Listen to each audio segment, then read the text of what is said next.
Hello everyone, welcome back to Sydney and Starlet, and if you are new here, welcome.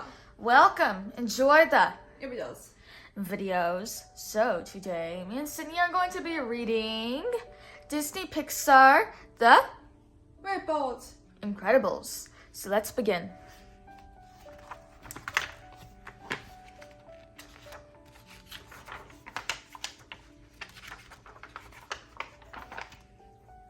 Not so long ago, an elite group of heroes used their special powers to protect innocent citizens from harm. They were supers.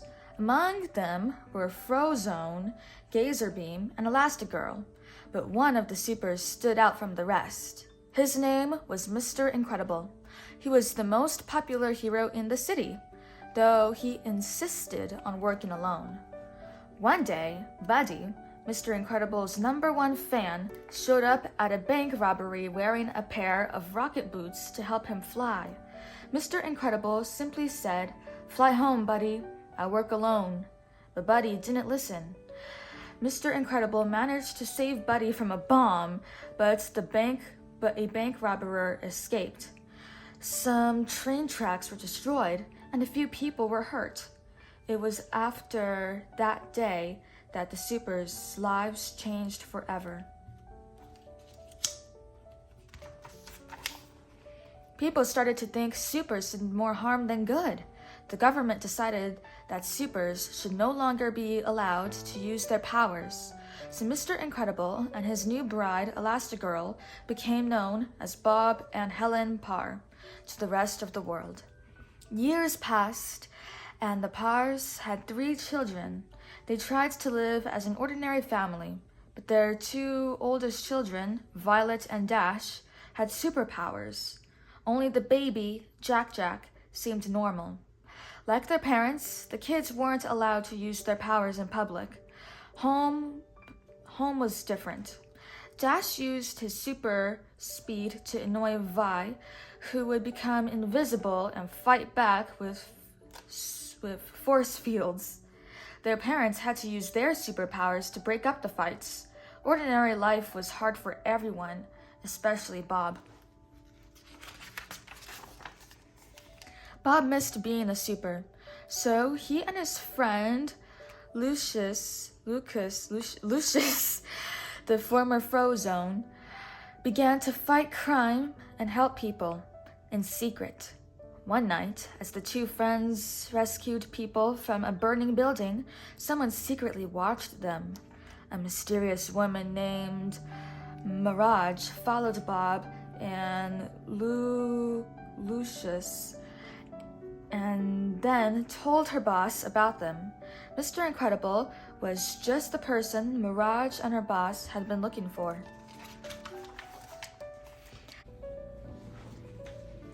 Next day, Bob was fired from his everyday job after a particularly rough day with his boss. When Bob came home, he found a small computer in his briefcase. The screen lit up. "Hello, Mr. Incredible," Mirage said. "I represent a top-secret division of the government, and we have need of your unique abilities." Mirage said the government needed Bob's help to stop an out-of-control experimental robot. "The supers aren't gone, Mr. Incredible. You're still here," she finished. Then her message self-destructed. Bob accepted the mission. He did not tell his family he had been fired. Again. Instead, he told them he was going on a business trip. Within hours, Mr. Incredible was on a jet heading for island of No Medicine. Mirage describes the mission. An Omidroid 9000 is a top-secret battle prototype robot, she explained. "We lost control of it, and now it's loose in the jungle." She warned Mr. Incredible that the robot would quickly learn his moves. The hero was to defeat the expensive Omidroid without destroying it. "Shut it down, do it quickly, don't destroy it," Mr. Incredible summed up his tasks. Finally, Bob could act like a real super again. Of course, it had been a long time since Mr. Incredible had battled an out-of-control robot. It didn't help that he was not in super shape. Wham! Bam! Still, Mirage and her boss watched on a video screen from their headquarters. Mr. Incredible eventually was able to trick the robot and shut it down. Mr. Incredible was thrilled. He felt like a new man. Back at home, he started a new routine. Each day, he pretended to go to work, but instead, Mr. Incredible exercised. Soon, he was as fit and as strong as his old super self. He even had a new supersuit made by Edna Mode, former designer of the supers, for the supers. When Mirage called again, Mr. Incredible was ready. Following her instructions, he flew back to the island of Nomenison, yeah. Omnidroid was much faster, but this Omnidroid thing was much faster and stronger. And smarter. It anticipated all of Mr. Incredible's moves, eventually capturing Mr. Incredible.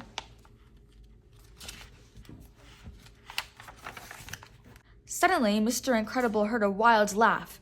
"It's bigger! It's badder! It's finally ready!" yelled a wild-haired man who jetted down to face the captured super. He looked familiar. "Buddy?" asked the amazed Mr. Incredible. "My name is not Buddy, and it's not Incrediboy either," shrieked the bitter grown-up Buddy. "All I wanted to do was help you, but I learned an important lesson. You can't count on anyone. Now I have a weapon that only I can defeat," he added, laughing evilly. "I'm Syndrome." Syndrome tossed Mr. Incredible over a cliff into the river below.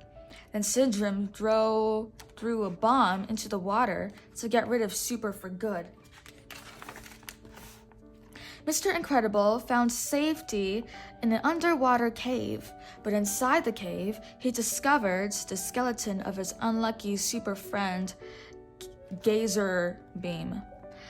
Fortunately for Mr. Incredible, though, Gazer Beam's skeleton blocked the probe Syndrome had sent after him. Gazer Beam had also left a clue, carving the word Chronos into the cave wall before he died. Mr. Incredible escaped from the cave. Then he found his way to Syndrome's headquarters and the villain's main computer. When Mr. Incredible typed the word Chronos into the computer, Syndrome's plan appeared. There was a long list of supers, and most of them were listed as terminated. It quickly became clear that Syndrome had been using supers to train his Omnidroid. Now that Syndrome had perfected the robot, he was going to launch the Omnidroid against the city. Suddenly, Mr. Incredible's suit started beeping. Mr. Incredible didn't know why, but he did know it was time to run. Before he could escape, though, sticky glob shots from wall-mounted guns surrounded and captured him. The beeping came from a homing device that Edna Mode had sewn into Mr. Incredible's supersuit. Helen had activated it after meeting with Edna. Edna Mode had also made supersuits for the rest of the Parr family. Helen decided to go and find Bob. Unfortunately, as Helen was trying to tell Vi to take care of her brothers while she was gone, Dash found the kids' new supersuits. He raced around in his super speedy suit. When Vi tried out hers, she learned that her suit turned invisible when she did. "Hey, both of you, knock it off," Helen cried. Soon Elastigirl had everything under control. She boarded a jet bound for Nomenison. But as the jet neared the island, Elastigirl discovered Violet and Dash on board. They quickly blamed each other for stowing away. "You left Jack alone?" Elastigirl cried. "Of course we got a sitter. Do you think I'm totally irresponsible?" asked Vi. Elastigirl phoned the sitter, but the call was cut short. The jet was under attack. Watching from headquarters, Syndrome's accomplice Mirage announced, Target was finally destroyed. Mr. Incredible knew his family was on the jet. He was devastated. Syndrome sneered, "You'll get over it. I seem to recall that you prefer to work alone." But Syndrome had underestimated Elastigirl. She had made herself into a parachute and landed with the children safely in the ocean. Then Elastigirl had shaped herself into a boat. Using Dash's super fast legs as a motor, the super family raced towards the island to rescue Mr. Incredible. When they made it to shore, Elastigirl found a cave where Vi and Dash could hide. Elastigirl handed the children masks and said, "Put these on. If anything goes wrong, use your powers." Then Elastigirl left to break into Syndrome's headquarters and rescue her husband. But Vi and Dash's cave was actually an entrance to Syndrome's rocket base. Soon after, a giant fireball forced Vi and Dash out of their cave. The fireball turned out to be the rocket exhaust from Syndrome's base. Dash and Vi watched as the rocket, carrying the Omidroid, however you say that, rocketed into the night sky and headed toward the city. The next morning, Dash spotted what he had thought was a talking bird. It was one of the Syndrome's secret alerts. Suddenly, Vi and Dash were surrounded by guards. "Remember what Mom said," Violet whispered. "Run!" Dash ran and Vi turned invisible. Meanwhile, Elastigirl found Mr. Incredible with a Mirage and gave her a swift punch. He started to explain that Mirage had switched sides and was helping him to escape, but there was no time. Mirage announced that Syndrome had sent his guards after Vi and Dash. Quickly, Mr. Incredible and Elastigirl raced to rescue their children.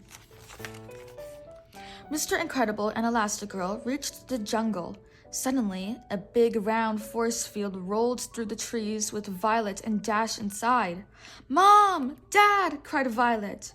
Their reunion was cut short as Syndrome's guards surrounded them. Working together, the Incredibles made an incredible team, but they were on Syndrome's turf. Soon, the villain caught them in his Imabi ray. Back at his headquarters, Syndrome told his captive family his plans. He had already sent the Omidroid to the city. The robots will emerge dramatically and do some damage. Just when all hope is lost, Syndrome will save the day. I'll be a bigger hero than you ever were. Then Syndrome left to save the city, leaving the Incredibles behind. Meanwhile, the Omidroid was already ripping through the city. The people were terrified. Then Syndrome arrived to save the day. "Stand back," he shouted. He secretly used his remote control and the Omidroid's arm fell off. The crowd went wild, cheering for Syndrome. His plan was working. Syndrome looked like a hero. But Syndrome had made a huge mistake. Because the robots was capable of learning, the Omidroid quickly figured out that Syndrome was using a remote control. The Omidroid blasted the remote from Syndrome's wrist, knocking him out. Now the robot was truly out of control, but Vi had used her powers to free her family. The Incredibles raced to the city on one of Syndrome's rockets. When they arrived, Mr. Incredible told his family he was going after the Omidroid alone. At first, Elastigirl was upset. Then Bob blurted out, "I can't lose you again. I'm not strong enough." Surprised and touched, Elastigirl replied gently, "If we work together, you won't have to be." So the Incredible family combines their superpowers once again. With the help from their friend Frozone, they were able to trick the Omidroid. Mr. Incredible grabbed one of its detached arms and pointed it at the robot. Elastigirl pushed the correct button on the remote, and the arm the arm rocketed into the robot. The almond droid fell over and exploded. The supers had won. They had destroyed the almond droid. The crowd cheered, but the Incredible family's problems weren't over. Simdram wanted revenge. When the Powers arrived home, they found that Simdram had kidnapped Jack-Jack. The Incredible family sprang into action as Simdram blasted up to his jet. Fortunately, it turned out that Jack-Jack had superpowers too. He turned into a monster. Frightened, Simdram dropped the baby in midair. Mr. Incredible threw Elastigirl, who quickly caught Jack-Jack. Then she turned herself into a parachute, and mother and son floated down. Simdram wasn't so lucky. His cape got tangled in the jet's turbine, causing the plane to explode. The Incredibles had seen Simdram for the last time. It was not the last time the Incredibles would face danger, but from then on, they no longer had to hide their powers. At least, not all the time. They really were a super family. The end! Oh, wait, there's another page. I Spy. Have your own super mission. Look back in the story and try to find these incredible pictures. That's perfect, because Sydney's going to pick out her favorite page, and then we could find some of these. Alright, well, that is it for today, everyone. I really hope you all enjoyed it, and we'll see you all next time. Bye-bye. Bye-bye! Pick out your favorite page.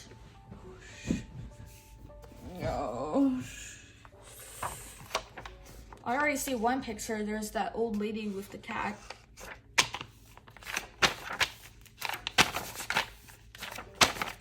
She's gonna go through it too fast. I'm not gonna be able to catch them.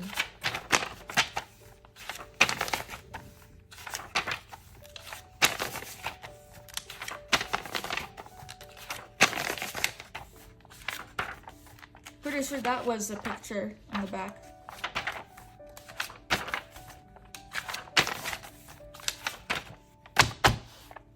That's a interesting page. Who's your favorite character?